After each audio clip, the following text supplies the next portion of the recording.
we're told by Bob Newton of Hoosier Tire that Busch is going to relocate to Ohio, do some short track racing in the Midwest. He holds the qualifying record for this track, set in September 1991. Dale Jarrett moving past Kenny Schrader, 4th place. Schrader's really been fading the last 10 laps. Once the leaders got around him, he's just been steadily going backwards. That might be because he's on a long run on a set of tires, or maybe some problem, but he's really been dropping back. And there you see Nemechek, who is in 30th position, 22 laps down.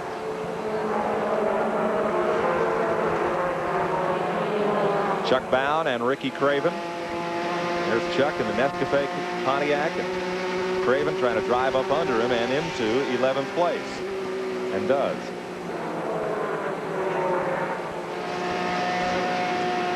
Car really accelerates right above the corner here. Little 6-cylinders, it's amazing what they're capable of doing. We're talking about a 1-mile racetrack, 150 miles an hour lap times. Yeah.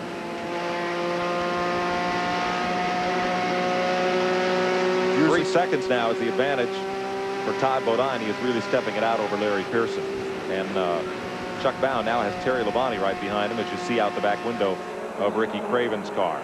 Chuck's crew chief is Jimmy Hensley, himself a former driver, rather Jeff Hensley, himself a former driver. Jeff? Be surprised how consistent it is, say 10 years ago when I drove, as far as your basic setup here. So we got a pretty good idea of what the car needs. So I think it helps us here, being able to, knowing what the track is like and what the car needs to feel like, and that kind of gives me and Chuck a pretty good, pretty good line of communication from, just to make sure that we, that we're like we need to be.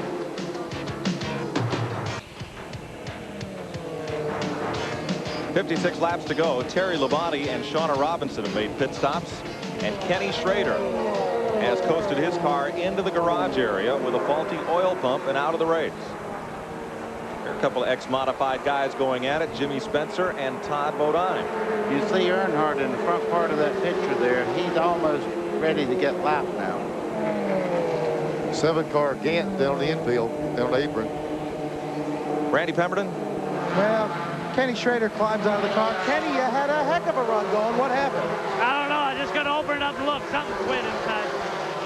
Well, Kenny being short, I can understand that. He's going to take a look and see if they can get it fixed, or at least find out what the problem is. Also going out of the race to join Schrader, Harry Gant, outside pole sitter. Does this tell us how long the fuses are on these motors? A lot of more time. Earnhardt moving past Todd Bodine. Well, I tried to get him a lap down. They've raced side by side a little bit. Yep. You see Todd just accelerating up off that corner, just too fast for anybody to do anything with him. You think that doesn't give a young driver a shot in the arm? I just lapped Dale Earnhardt. Let's go back to Randy with Harry Gant. Well, Harry, a little frustration on his face. Harry, we're losing a few motors here. What's the matter? You guys cranking them a little too much? I reckon maybe the Guff-like car, it ran this super, but there, whenever I motioned the 34 car, Bodine, something was happening, is I starting to vibrate, and then I lost the valve spring, and I tried to take it easy, running pretty good, but then right there the last 10 laps, I started running real hard to catch back up to Presley, and it broke the rest of it. Harry, can you get any kind of a rhythm at all for yourself as a driver for tomorrow, sitting in this car? Oh, yeah, it helps a lot, That's the reason I enjoy running Ed Whitaker's car. It just helps me a lot for Sunday. And, I just knew he was going to win this race today, though. I had a good feeling. But, them things happen. I tried to hold back a lot when I was leading the race, and that valve spring breaks, so, ain't much you do about it. Harry, will this race be as fast as this one is, the one tomorrow? Will it be fast like this one is today? Yeah, it will. Tires are a good year. Got a real good tire for both divisions, and the track's going to be real fast. Harry Gant, he's wearing that mustard suit. French's, the company that owns French's owns Gulf Light, so it's the right deal there. They just put a different sponsor on the car every race. The prediction that Neil made early in the race, that they're pulling the gears that they run last year, and the cars are about a second faster. It's beginning to show up on some race cars that are very dependable usually. You saw Richard Lasser's car right there, buddy. After an hour and 9 minutes making repairs, he's back in the race. 135 laps back, but he's out there. Well, they ought to get an Oscar for getting that thing ready in an hour. I thought it'd be 2 weeks before they get the frame even straight on it. Well, puts one more lap on the board and move up in position. That could mean a lot at the end of the year. Terry Labonte and Tom Peck here. This is for 15th position. That's for 14th position, rather. Jeff Burton has moved up to 3rd with Schrader's retirement. Started 25th in this race today. 7 cars on the lead lap. Todd Bodine, Larry Pearson, Jeff Burton. 4th is Dale Jarrett. 5th, Robert Presley. 6th is Phil Parsons. We haven't seen much of today, but he's had a good run here and is currently in 6th place. 7th is Chad Little. Boy, when you get a leader like Bodine and some of these front guys that are running this fast, they're going to start putting them laps down. You run this fast on this size track, you'll lap a lot of cars. Ricky Craven here racing Chad Little. 7th place at stake here. Looks like Craven's made the pass already, and that's Larry Pearson just behind him. So those cars are 1 lap down. That's the car right behind Craven's bumper cam. Pearson is 2.8 seconds behind race leader Todd Bodine. Right behind him, Jimmy Spencer, who's the 9th place car. 63 car hit the wall coming off turn. Chuck Bound continues without incident. And here's Craven slowing. Larry Pearson gets back around. Not for position, but Spencer makes the pass. That is for position on Craven.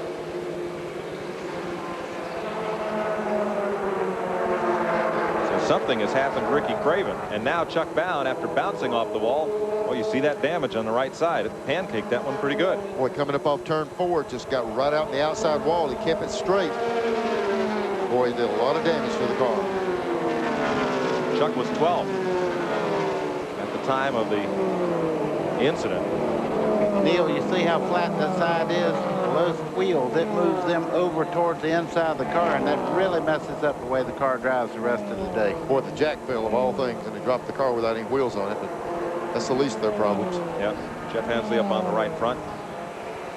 43 laps to go here at Dover Downs, Delaware. Todd Bodine is trying to wear out this field. Pearson, Burton, Jarrett, and Presley, the top 5. We'll be right back.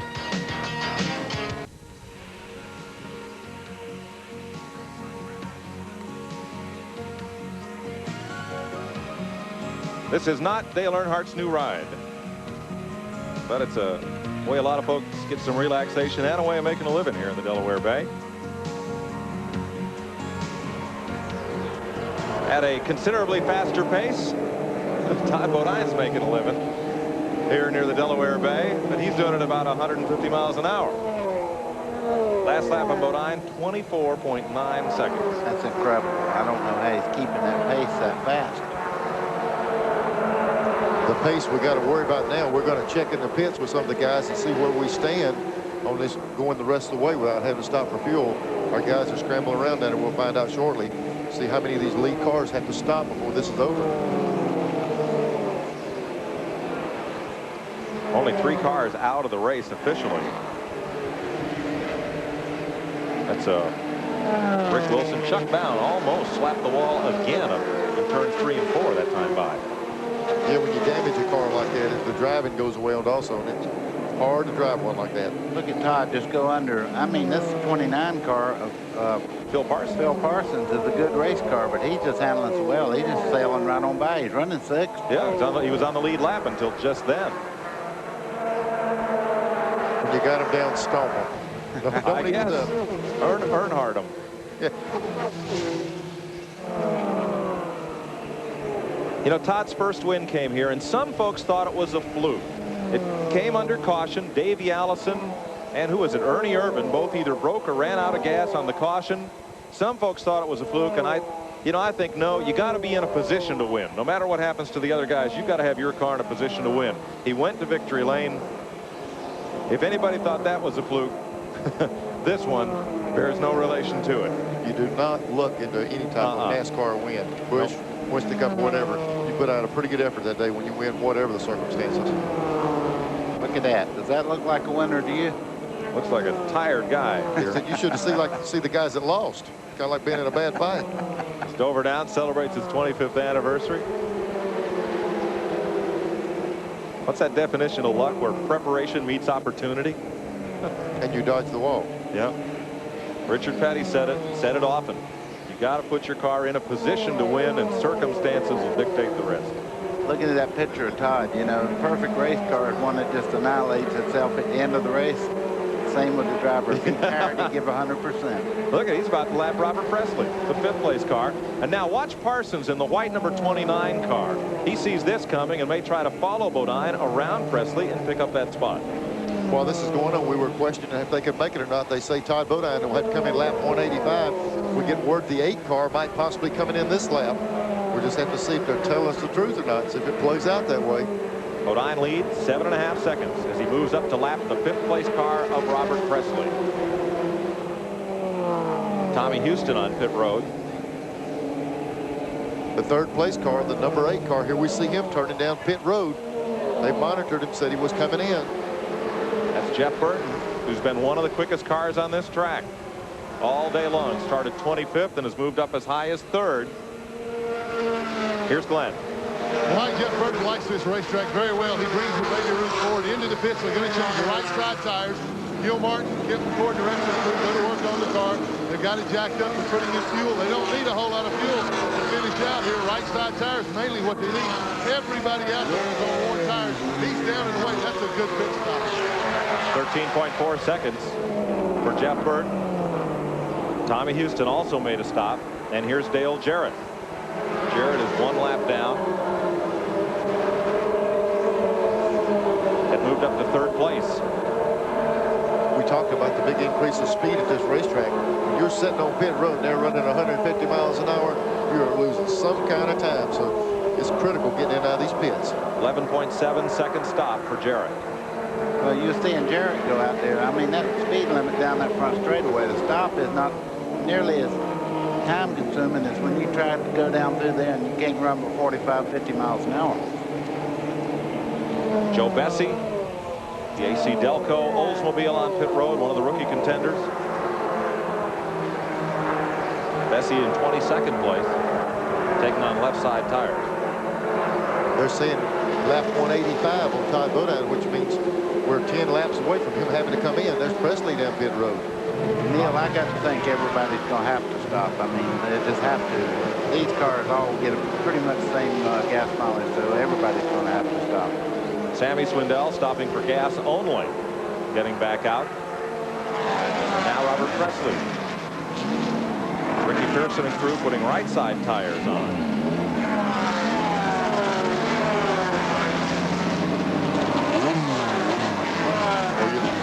Sometimes you question, you know, having big tires. I guess it's so critical with the speed, but you know, the fuel was in the car in 5 seconds. You have 10 more to put the tires on it, but the driver usually makes that call. Hey, I got to have them on here. And Todd Bodine just continues to run that rapid pace. Now only he and Larry Pearson are on the lead lap. Of course, they're the 2 cars that have not stopped. Nor has Phil Parsons, Chad Little, or Jimmy Spencer, the rest of the top 5 right now. We were just told that Presley had like 135 laps on those tires then. Right, remember he didn't stop on either of the last 2 cautions, so he could gain track position. So he didn't have that option to fuel over. Right. He's probably needed them really bad. Yeah, because 1 can ought to do it now. 25 laps to go. 1 can of gas. 8.2 seconds is Todd Bodine's lead.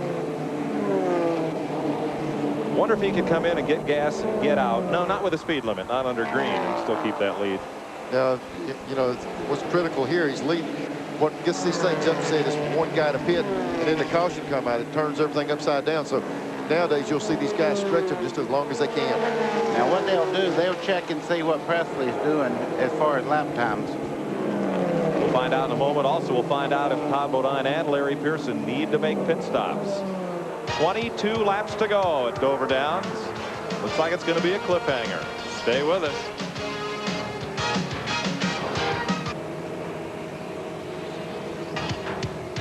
Well, we're getting down to it at Dover Downs. The first 7 cars have not made pit stops. Make that 6 as Ricky Craven peels off the pit road. Todd Bodine leads. Larry Pearson are on the lead lap. Bill Parsons is third. Chad Little is fourth. Jimmy Spencer is fifth. And sixth now will be Dale Earnhardt. They have not made these final pit stops yet. And this is coming up on lap 85, 185. We'll see if he comes in. Steel Chainsaws bringing you these views from helicopter mounted camera high atop Dover Downs. Tom Peck and Tommy Houston side by side there. Not for position, they're running 2 laps apart. But we are told that Todd Bodine will be in with about 10 laps to go. That he cannot stretch the mileage of that Hunter motor to get to the flag. The big question is, can Larry Pearson make it? Because Bodine could pit and come out ahead of the cars that are a lap or more down, and here he is. Boy, that's when that speed limit seems really slow when you're leading the race, coming down at that controlled speed. Glenn Jarrett. Todd Bodine brings the 34 car in. The pit final machine, they're only going to put gas in just enough, just a splash to get him through the next 12 laps. That's all he needs, is just enough to finish. They don't need right side tires. They're fast enough as it is. I can't help but believe we'll see some of these other cars try to go the distance. You cannot beat Todd Bodine on the racetrack. The only thing they can do is possibly beat him with mileage. You'll probably see some people gamble. And here's one of them, Larry Pearson. Pearson has nothing to lose. He's run 7 races this season. Been a long time since his last win.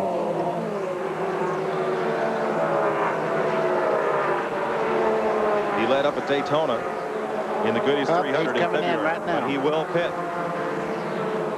And this should hand the lead back to Todd Bodine. Depends on how much of a splash he needs. Chassis adjustment. Uh-oh, the wrench is still in the adjuster in that hole in the rear window. Black flag time. Unless he can get it out of there. He goes back on the racetrack, and he does. They'll have to pull him back in. Larry Pearson was a man in a hurry.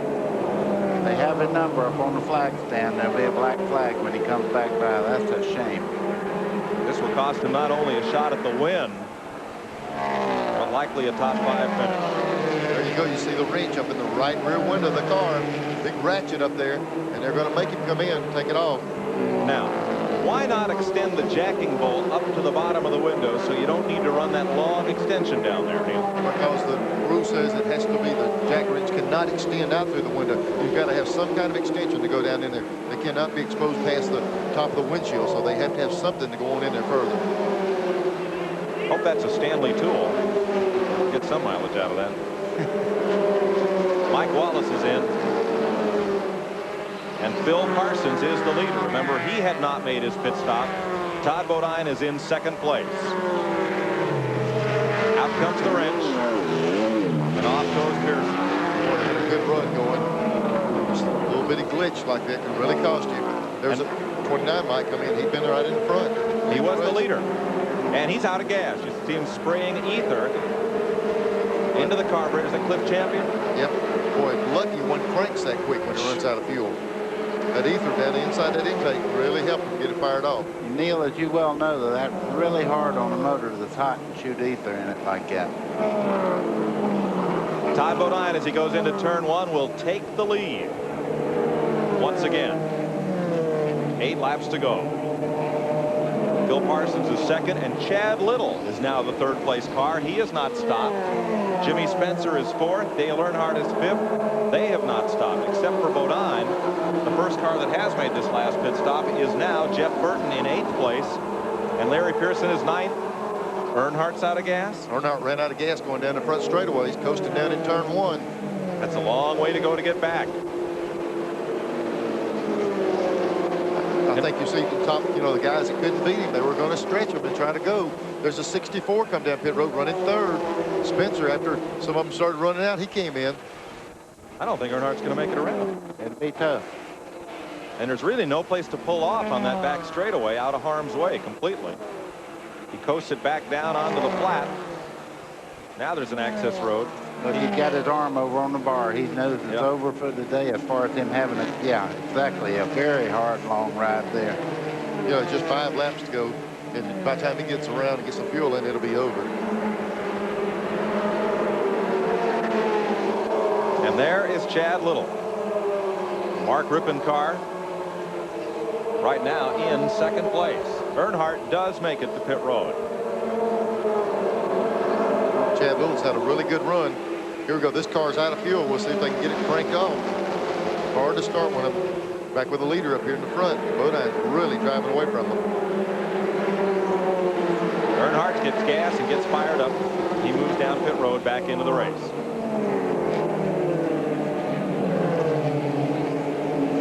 Now remember, Chad Little has not stopped. The second place car. 4 laps to go. That will move Jeff Burton up into third place. Remember, he and Todd Bodine have stopped. Second place Chad Little has not, trying to stretch it out. Can he do it for 3 more laps? Burton's been fast all day. Now finds himself in third.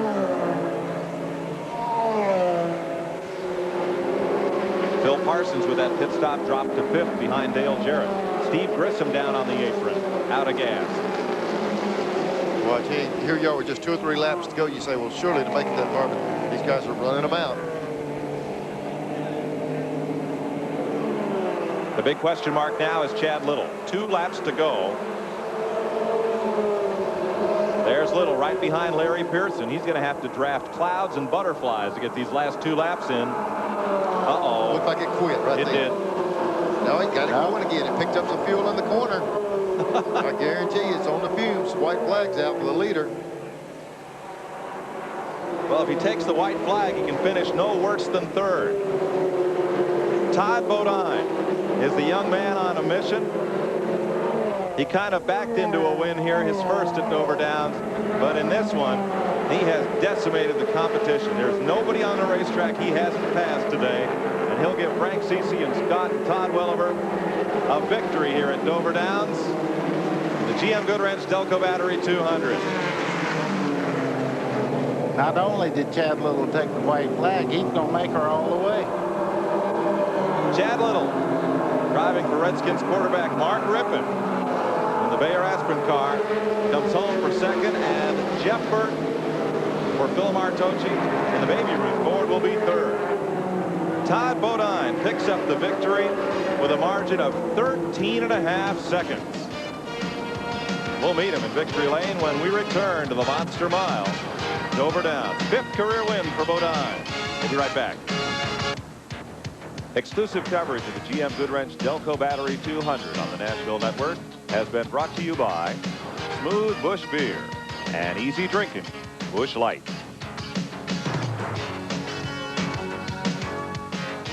Todd Bodine has his 5th Busch Series win, his 4th on a super speedway, and his 2nd here at Dover Downs. Here's Glenn.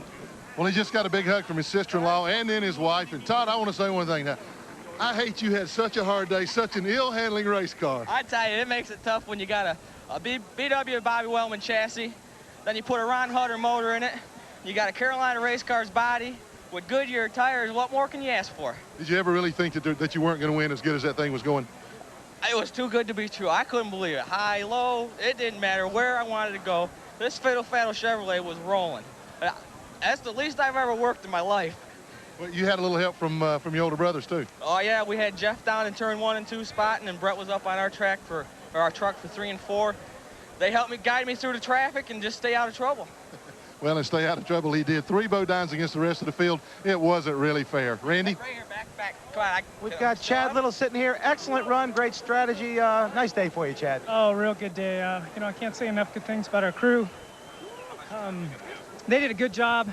We came in, we were tight, you know, and we put a rubber in the right rear, and crew chief, you know, Fred, thought about that, and it was a good job. And you know, the car worked well all day, stayed out of trouble, and we're just a tick off, still just a little bit tight, or you know, I think we maybe, you know, could have had a shot for the run, but you know, I can't say enough to the new team, Bear Aspirin, and if it's paper, you know, thank you so much for giving me this chance, and you know, everybody, their team's more excited than we are. I am. How about this guy over your shoulder, Mark Rippon, standing in here? Great job he did for you today. Well, I tell you, it was a great job all around. You know, I mean, we monitored our gas mileage there coming down the stretch, and we felt we could stretch it out, and you know, Chad did a good job driving. You know, there's some fast cars out there, and you know, like I said, it's tough when you're sitting here watching. There's not much, a whole lot you can do, but we're really fortunate.